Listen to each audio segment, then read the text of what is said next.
Everyone, so CSS Wrapped 2025 is already there.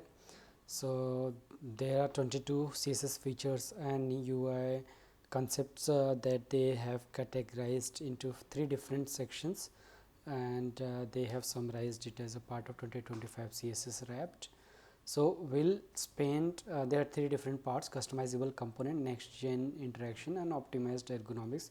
These are the 3 categories they have categorized, and there are roughly 8 concepts in each 8 concepts in at least first category, and similarly like in the next category you have this 2, 2, 4 and 5 concepts, and then in the last category we have 2, 4, 6, 8, 9. So 8, 5 and 9 concepts are there. We'll spend next 1 hour for customizable components, so that we are practicing each and every concept and without messing it. Without practicing, we won't have this distilled in our mind. So let's set a timer for next 1 hour and we'll get going. So we'll go through the first invoker command. We'll first read out the basically theory, and then we'll try the demo and see how it works, and we'll practice it there.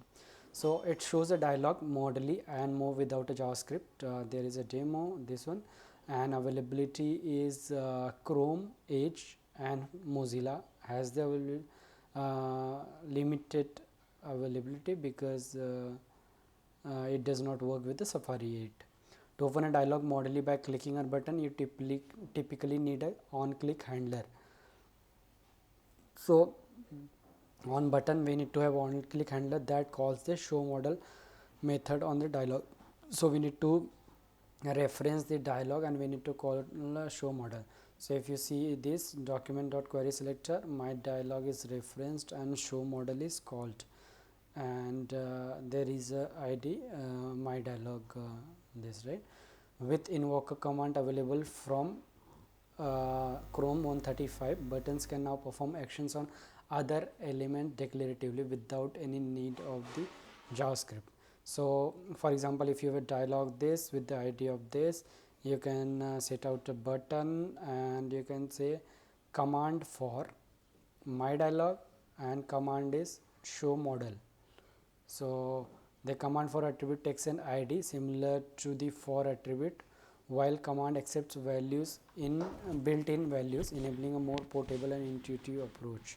So this is one approach and this is a programmatic approach. We can try both, and this is the demo to show or hide a dialog. So we can try this, we can try this.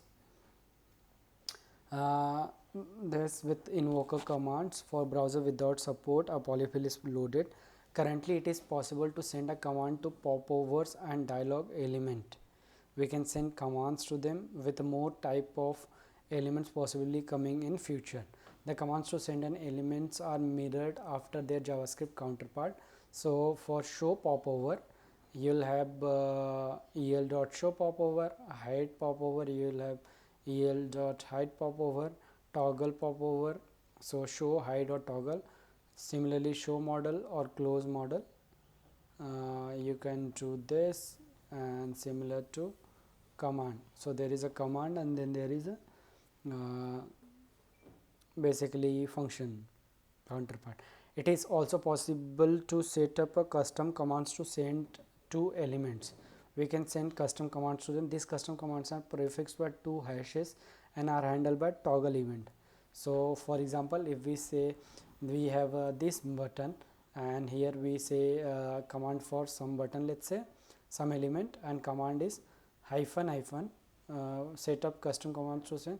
These commands are prefixed by 2 hashes. So we have 2 hashes and we say show confetti, and if you see this and add event listener, you can listen for command on this element, some element, and e dot command would be show spaghetti, show confetti. A polyfill for invoker command is available. So Dialog Light Dismiss, bringing a nice Popover API feature to Dialog. So and Popover Hint. So first let's practice the first one that we just learned. So what we learned, there are two things, dialog and popover. Dialog has method show model and close, and popover has show popover, hide popover, toggle popover, and there is a respective command, and then there is a respective functions. So there is one way you can create a dialog or popover, and you can assign it a id, and then you can have a button wherein you would say command for and assign that id, and command you can say show model and something. Similarly, on the other way you can do is you can listen on the button, and on click of that, uh, basically you can say show model. So this is the another way to get it done. So we'll practice both of these ways. So let's set out this. So if we say this, okay, or let's say we have this, and here we do this, we say we set out our own dialog. Okay, so we say, let's say we have a dialog, and here we say dialog. Okay, we have a dialog, and we assign it a id of, let's say, first dialog, and now we have a button which does nothing but help us open it, let's say, or close it, basically toggle it. So we say open or show first dialog, and we have another command, close first dialog, and here we say command for, and it would be this, and then command would be show model and the id would be first dialog for this one, and command for would be this, and then we can say command would be close, right? So we have this basic setup, and here we can say h1, I am first dialog title, let's say, okay, and then we say I am first dialog description, right? And we can have little lengthy here, okay, and let's see if it is there. It is okay.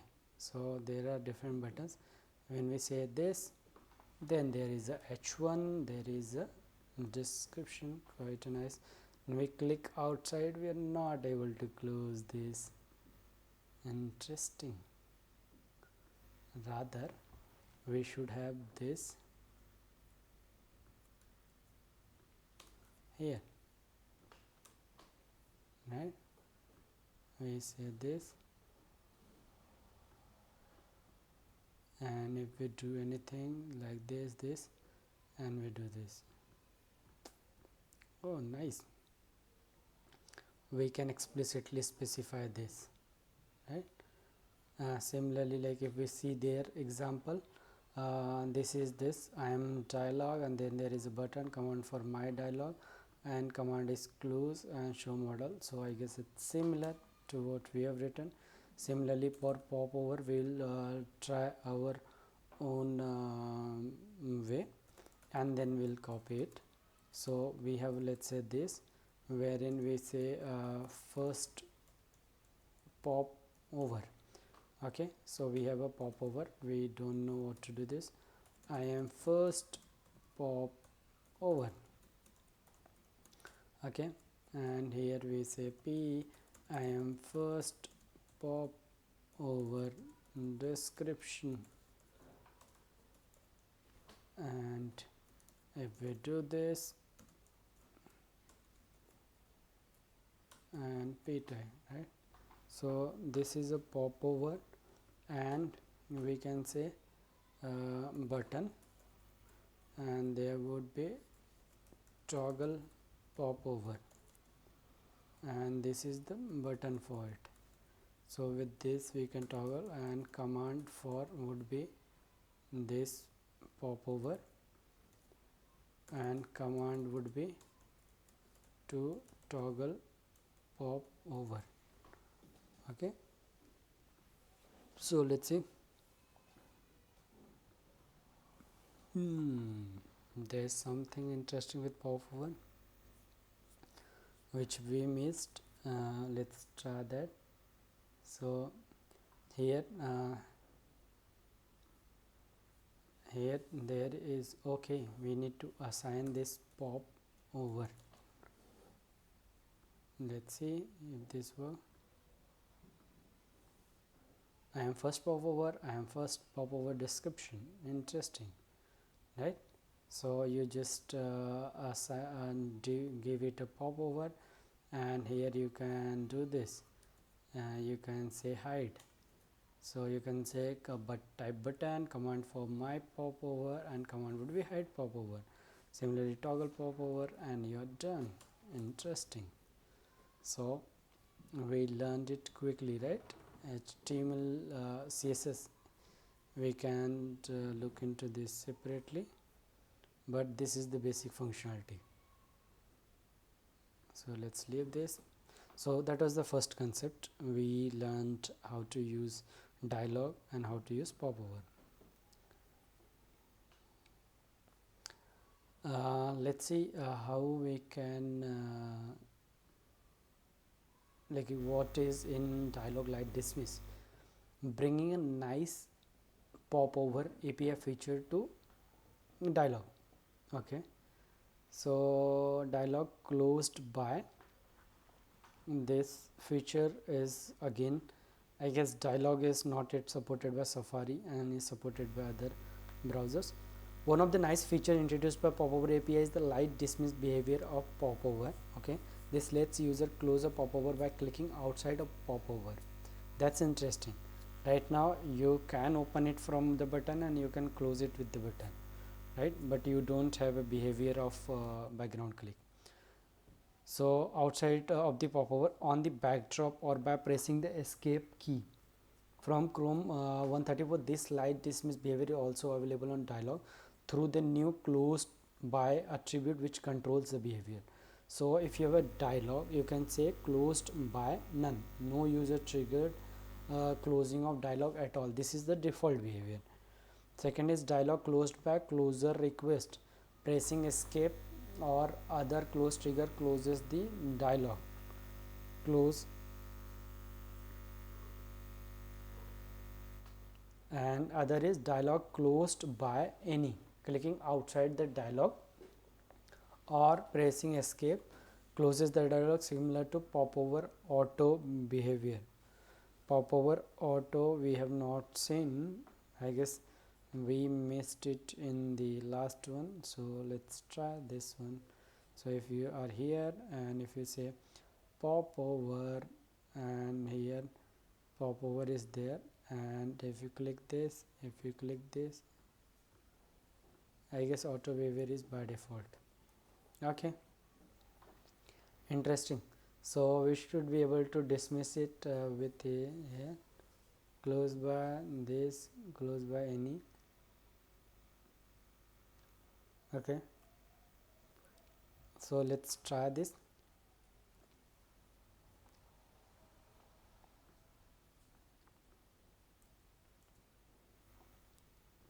So if we say show this and we click outside, closed by none, no light dismiss, only manual click allowed. Okay, next is closed by. So if you click this, you don't, but whereas if you escape with this, you are able to escape, and if you do this, you are able to escape, you are able to close outside, and you are able to close manually. So there are three different labels to it. We'll see how they have implemented this. So there is a dialog and it says id of my dialog and closed by set to none by default. So let's practice this. Closed by is equals to none, and then there would be user request and any, I guess. So let's check that. Sorry, close request will close it or any would close it.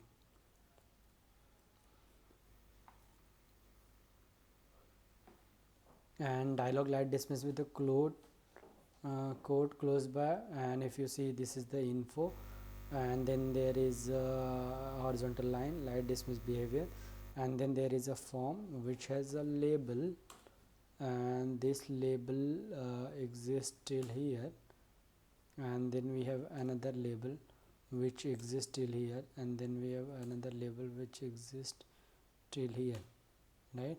So there are three different labels, and in that there is a radio, input type radio, and name is close by, and value is none, and none is checked. Closed by, this no light only decided, right? And then there is a radio closed by name, and value is close request, and here the value is any. So these are the three different values of closed by. And then there is a manual close. Alternative, close the dialog manually with this button, my dialog close show. Okay, so there would be a code in JavaScript. So here we are doing document.query select all input type radio, name closed by for each input, add a event listener to change document.query selector, dialog dot set attribute closed by to input dot value whatever is set. So we can set attribute on closed by itself. So that's interesting behavior. You can have none, you can have close request, and you can have any. So let's close this. So that went about second concept. Let's get to the third one, popover hint. Ephemeral popover that don't close others. Okay, and again this is even not supported by Mozilla. It is only supported by Chrome. Mozilla and Safari is yet to support this. Hint popover with popover hint are the new type of HTML popover designed for ephemeral layered UI patterns such as a tooltip or link preview. Opening a hint popover does not close other open, auto, or manual popover, allowing layered UI element to coexist. Hint popover can also exist on link. So this is interesting. So if they are saying multiple cannot be opened, can we, or let's say if we just go away with this and we try popover only, can we open multiple popover itself?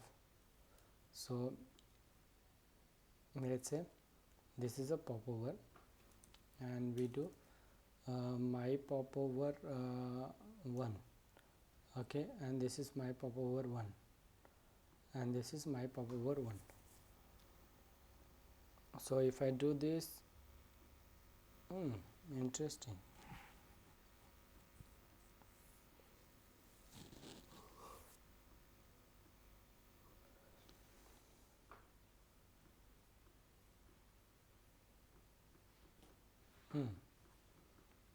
For popover, any action will close the popover, and for this you cannot click the popover, so they are mutually exclusive till now. So popover hint will allow that we can have multiple popover open. Hint popover can also exist on links, A tags, unlike auto or manual popover which require activation from button element. And this popover may have activation on hover over as well.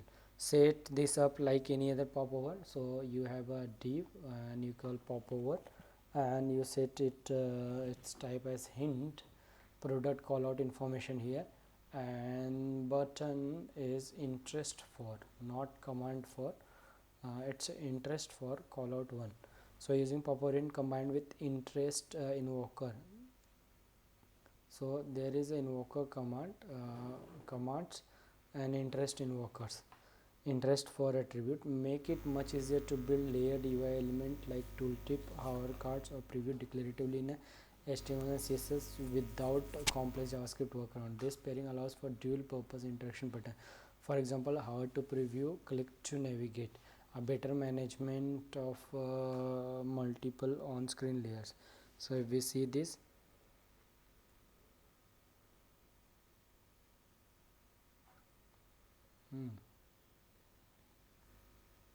so you can have this coexist, where at one place you allow it to open and close manually, and in other case it toggles.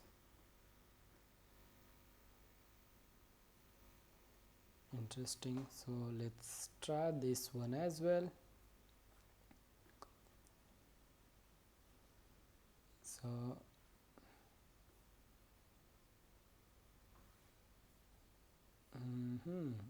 interesting. So there is a popover comments, and this is a div which has lot of UL elements like this, and then it has a ID of popover comments and area label of actions, and popover is hint, which means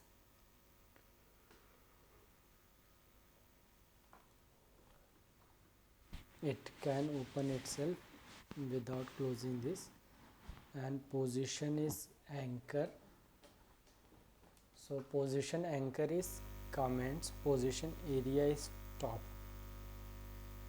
position area is top, and position anchor is comments. What is comments we don't know, we'll come to know later.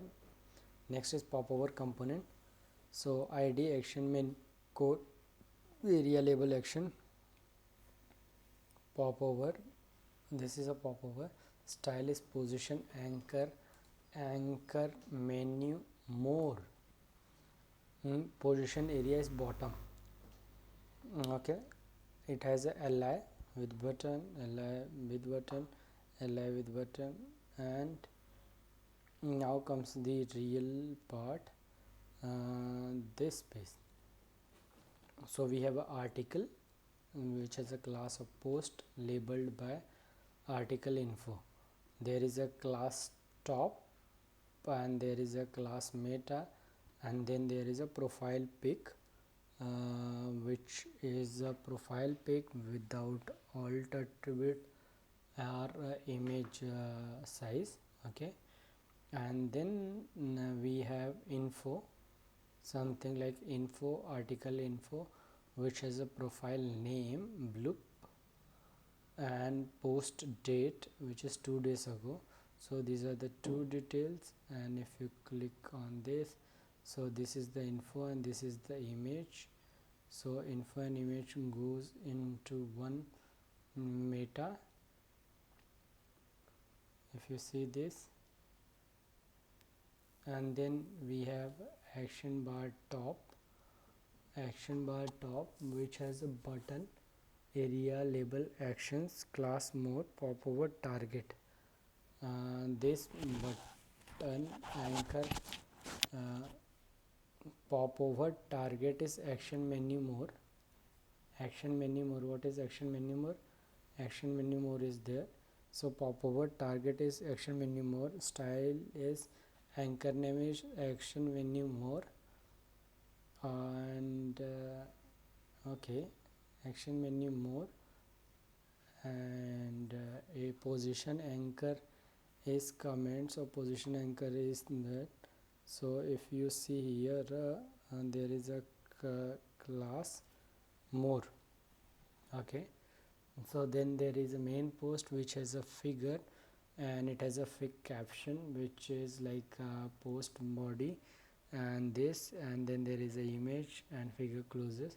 Then there is a post bar which has reactions, on the left with the 12 and comments, class comments, and which is there, which has interest for, which is popover comments, style is anchor name comment. Okay, so you can give anchor names wherever you feel. Anchor names can be assigned like this, and then you can say I want to open with respect to that anchor name. So you can say position anchor, so this, and position area this. So if we had to try this, and if we do this anchor and position thing, we say let's say we remove this, so there is a pop over comment, or better we start from start only. So we have, let's say, another article which would have, let's say, two different div, and first div would have h1 hi, I am first div, okay, and then hi, I am first description basically, okay, first title, let's say, and here we say we have I am second title, second description, right? And next is, let's say, we say second title pop over and pop over and pop over and pop over, okay. So what happens now is, let's say we assign some anchor name, so we assign this as style style is equals to anchor name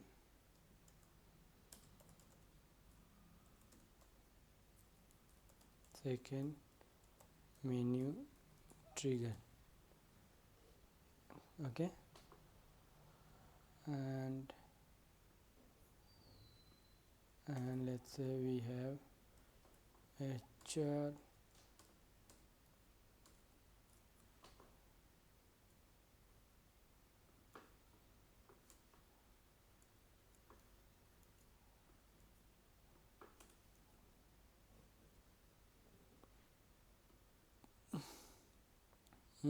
okay, and then below we have this, and here we put two, let's say, horizontal line, okay. Now what we say is this is anchor name, and here in style we say style is equals to anchor position or target anchor, position anchor, we say position anchor. So if we say this and we put this name,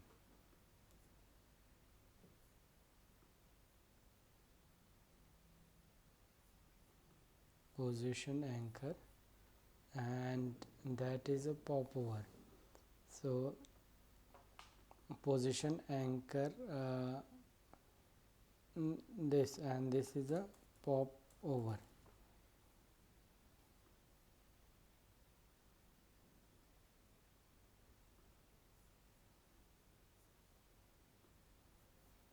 And then we would have position anchor and position area. So position anchor we have given, but we are not saying this, so we add it position area, let's say bottom,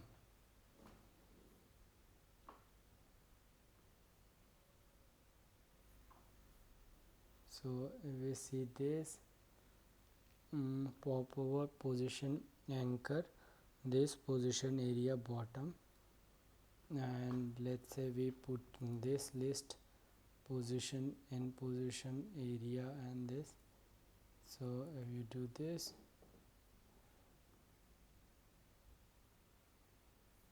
okay, so now is the interesting part. This has been our position, and then anchor name this and interest for we would have to add, and we would have to add this id first pop or second, right? Second popover, and here we say interest for second popover.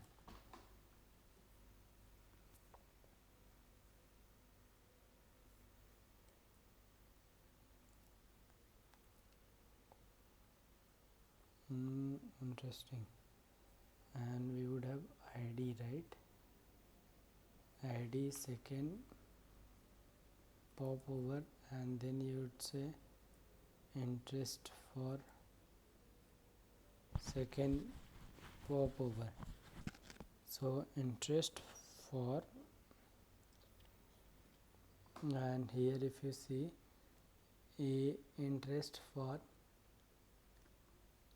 popover comments, let's say, or this is interesting, something is missing. And similarly, like if we do second round as well, then it won't help anyone.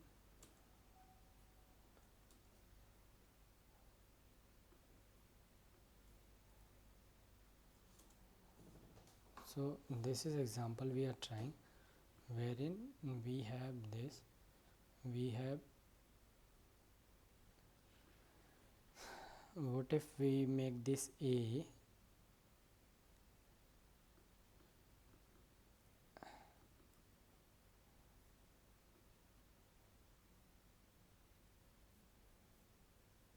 if it's a tag,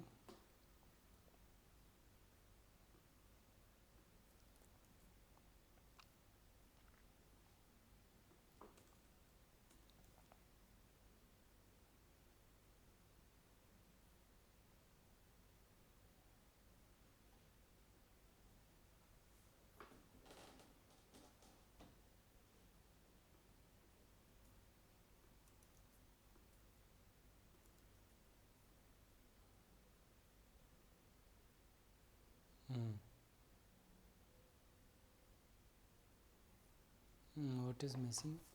A interest for second popover style anchor name,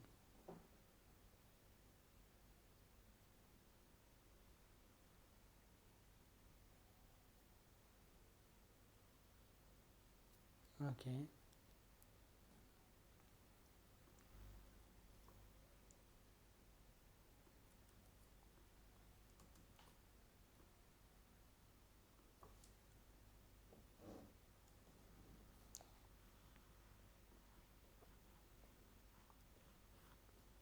And if we just remove this,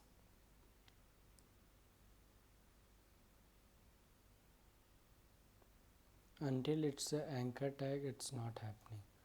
If we just put an anchor tag here, now if I do second popover, it's working fine. And even if I say let's say same text,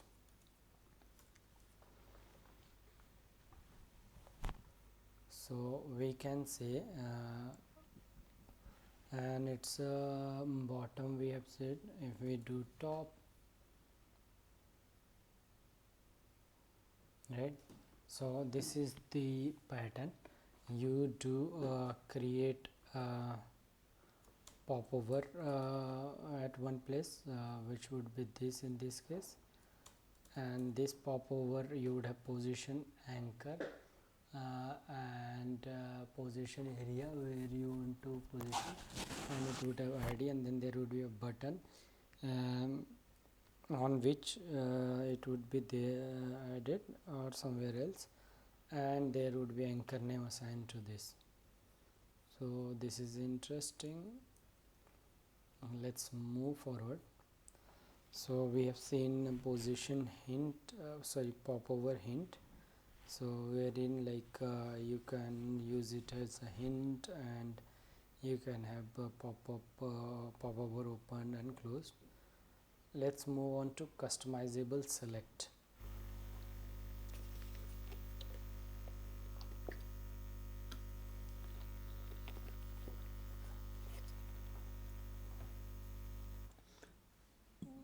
You can finally style HTML select element with CSS.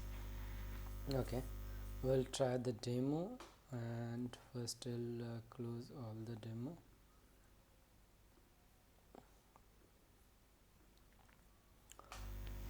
You can find style HTML. You can finally style HTML select element with CSS.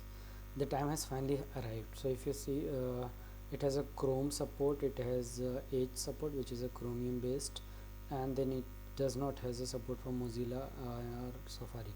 The time has finally arrived. You can now fully customize the HTML select element using CSS. To get started, apply the appearance base select CSS property to your select element. This will switch it to a new minimal state that's optimized for customization. So first thing we need to do is we need to select, and there we need to select some picker select, let's say, and we need to set appearance to base select. Using base select unlocks several powerful features, including complete CSS customization.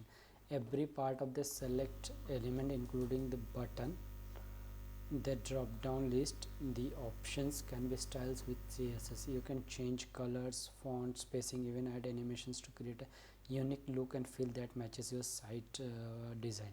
So if you see, if this is the button, so this is the option, let's say, and this is the picker select. So I guess that is the reason within select they have said they have added appearance to base select on this piece. So this is a picker select. Okay, and then on options you can have a checked. On option you can have a checked, or you can have a check mark. Check mark is this, and checked is option is checked. Okay, and then there is a select, and then there is a selected content, this part, and then there is a select and picker icon. So you can customize the icon, you can customize the options, and within option you can customize how they are checked and how they are check marked. So checked, I guess it's a hover state one, and then check mark is a final check, and this content.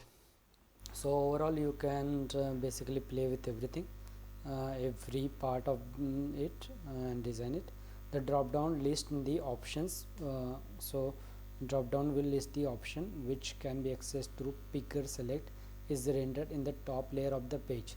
This means that it appears above all other content without being clipped by parent container.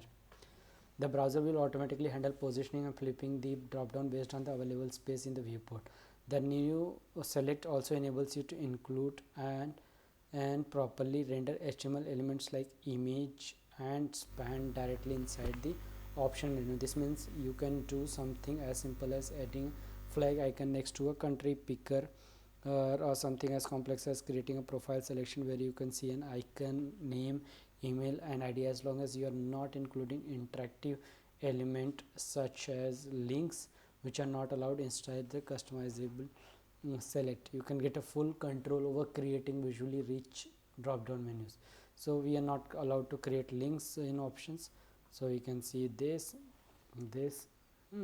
interesting, this looks completely customizable. Another neat thing you can do with customizable setting is you use the new selected content element. This element reflects the HTML content of this selected option.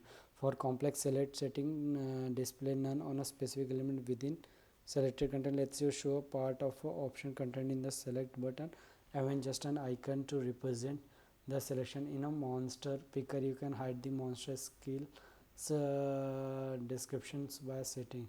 So if you choose this, you can do this, and this looks like it looks performant and it looks interesting. So we'll see the demo first, and then so if you see this, we have this where we have, let's say, monster select is a id, and then there is a monster select class, and here you have a class. Let's say you have a button wherein you did say, then there custom button parts, you created button, and here you created selected content and arrow, right? And this is the button, and then you created option which has the, let's say, value of spike, and it is selected. It has image like this, and it has a div class text like this, and you can repeat the options: value zob, value fluffy, value blue, like that, right? And you can have multiple options, and there is a button, then this is a select, and select is a close now. For support note we have added. So now let's start customizing. So on the body background, we have added a background light dark, font displays a grid, place content center, start center. So justify it's at the start, and bottom top it would be center, I guess. Then there is a gap of 3 rem, and let's start. So there is a label which bangers font letter spacing to opt into customizable select. So we can say select first thing whole, then the drop down select picker of the select appearance base select. So once we have done this, we can deselect all of this.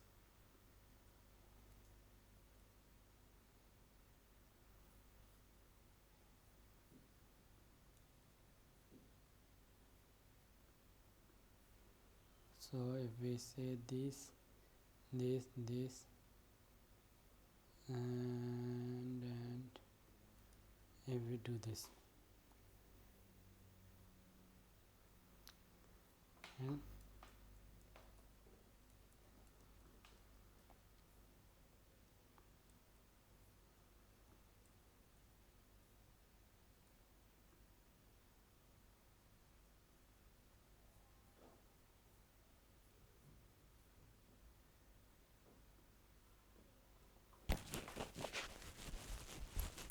so if we see, and let's refresh this, something is lost here.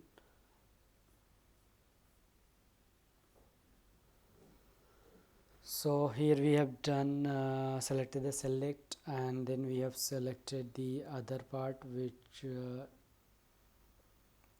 in the select itself we have selected, and we have selected the picker of the select. And in select we, let's say border none, background is transparent, and let's say we remove this. Okay, so if you see this, so background none, background transparent, border none, width is 270 pixel, position relative, margin 0, and auto, and picker icon would be display none. We would remove all of this, and then let's say we start with the first thing first, button would be type display, align item center, justify content space between, width is 100, padding is 10 pixel, border radius is 15 pixel, background is this, border is 2 pixel, transition. and then we have a monster select, which is select itself, and then open state. In open state, button would change to border color this. Okay, and then you have a selected content, which is this left side part. It has a display flex and align item center and gap this. So if you do this, then it would fall something like this, right? Similarly, there is a selected content image and option image, both width height 40 pixel, border radius 50%, and object fit cover. And if we don't do this, then it would flow over whole screen, I guess, not sure. Then selected content h3 and option s3, both would have same, and selected content p would be display none. So let's say if we remove this, there is a p to it, right?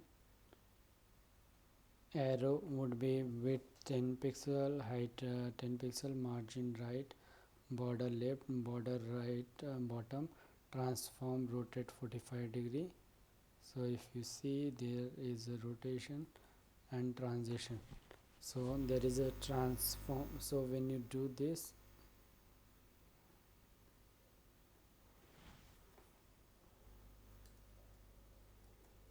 -45 degree, transform 0.3.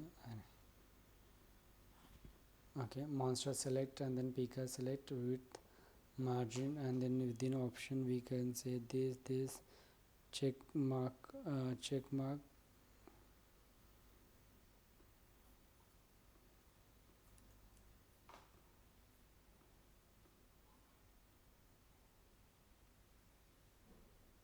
interesting. This is checked, and this is,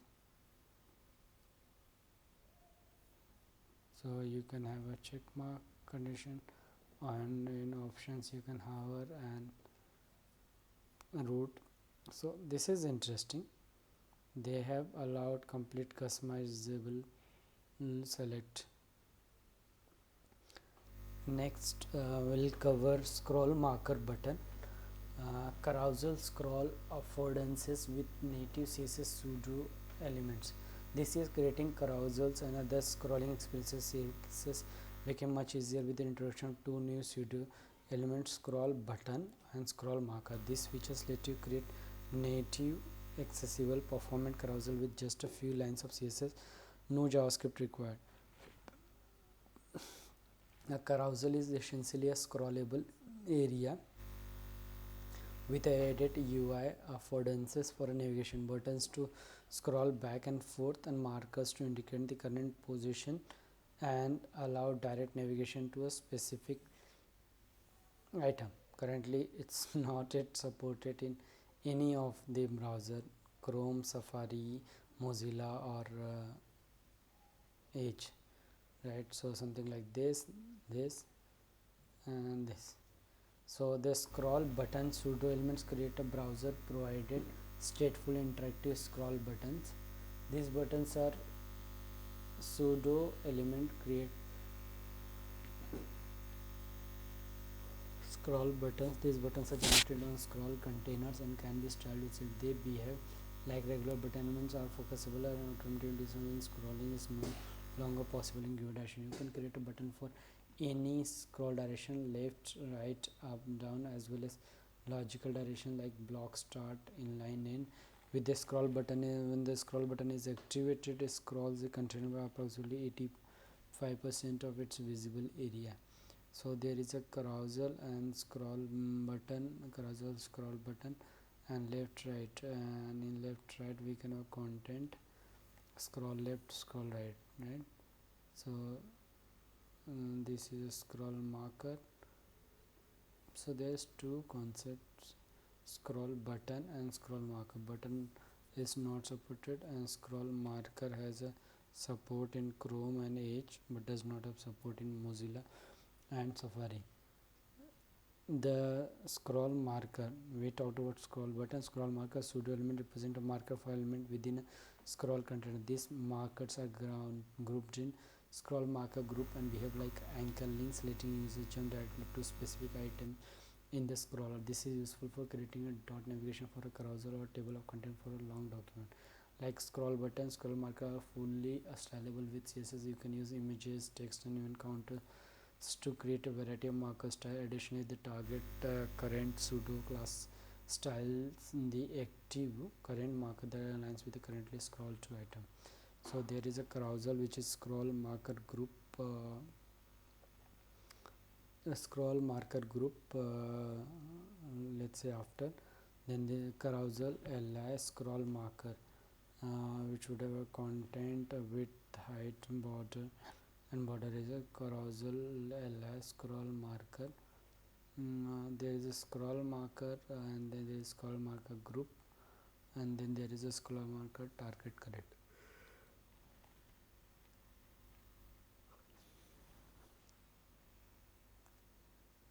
Simple carousel we can create.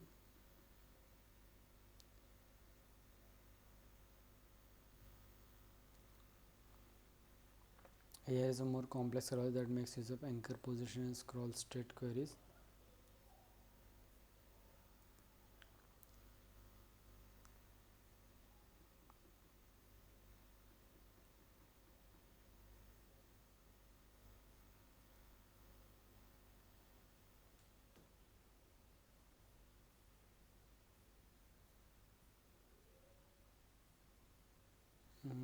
So it's not yet supported, so there is no demo for this. So this was scroll marker and scroll buttons, and it looks very fascinating and useful because it gives performance and without changing the basically performance. Scroll target group turns a list of anchor links into a connected scroll markers.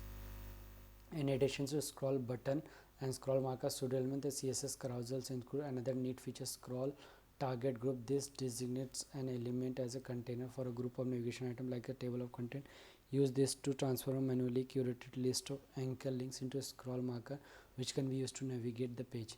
Pair scroll target group with target current pseudo class to style the anchor element whose target is currently visible. This gives you power of scroll marker from the CSS carousel, but the more flexibility of using your own HTML element for marker, giving you much more control over their styling and content. To create a scroll spy navigation, you need to think a list of anchor links that point to different sections of your page. The scroll target group auto property applied to the content of those links. So let's say we have a main, where is we have a sections ID 1 2 3, and we have a UL li href section 1, section 2, section 3, and then we have a name like this. The following CSS create the scroll target group, then styles the table of content. The link corresponding to the section currently in the view will be red and blue. So TOC scroll target group, which would be auto, TOC scroll target group auto, and target group within that there would be a target current, color rate, font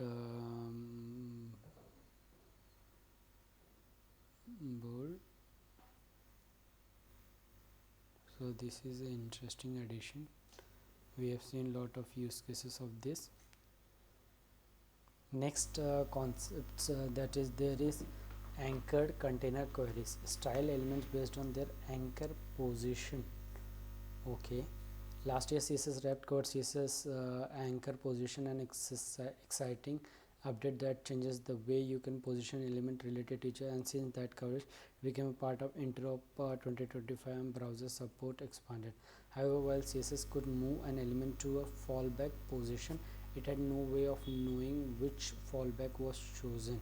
This means that if your tooltip flipped from the bottom to the top of the screen, the arrow would still be pointing the wrong way. This is now resolved with anchor container queries.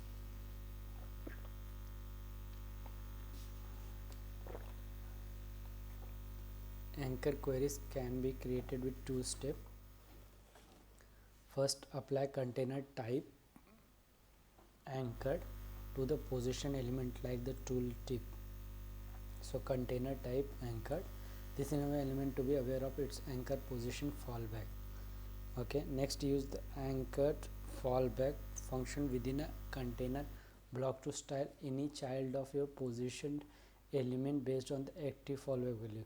When you specify a fallback value, it can either be a custom fallback that you name or and specify, or it can be one of the browser defaults like flip block or flip inline.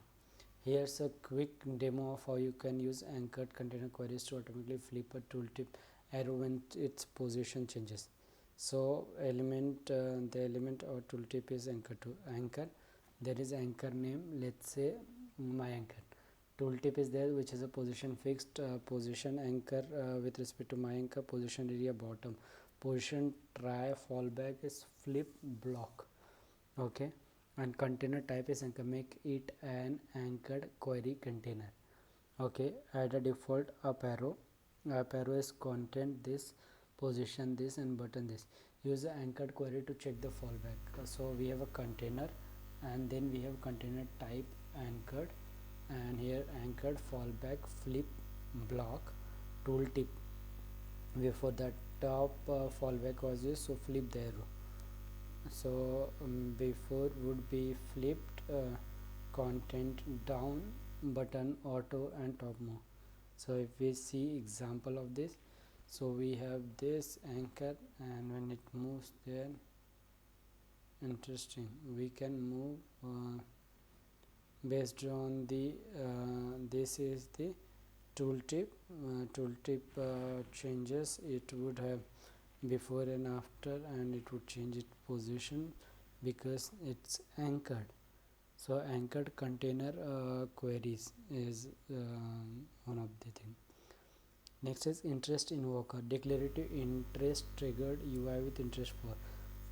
So it is supported in Chrome and Edge, but not supported in Mozilla and Safari. Hover and focus triggered UI is everywhere, so you can hover or you can focus triggered UI.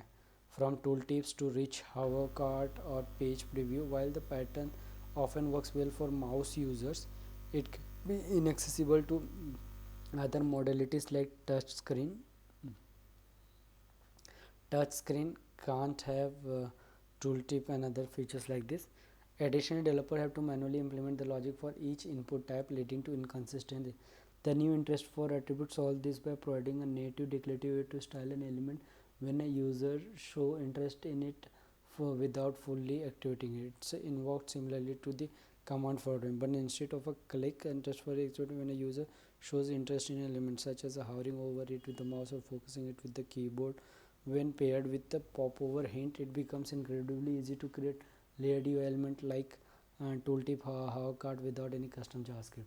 So let's say there is a popover hint, this interest for, we have this, right? So you have button. Note, unlike command invoker which only works on a button element, interest invoker can be set on links, a tag as well as a button. Here's a demo that uses interest for to create product callout on an image. How you hovering over the button on the image will reveal more information about each product.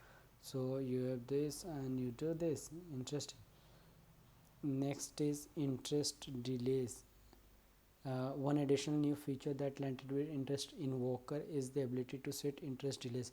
This prevents an interest invoked element from getting triggered too prematurely. You can set a delay to both open and close the invoker using an interest delay property which accepts a time-based value. 0.5 second is the default.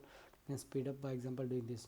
So interest for that interest delay. So if I say this,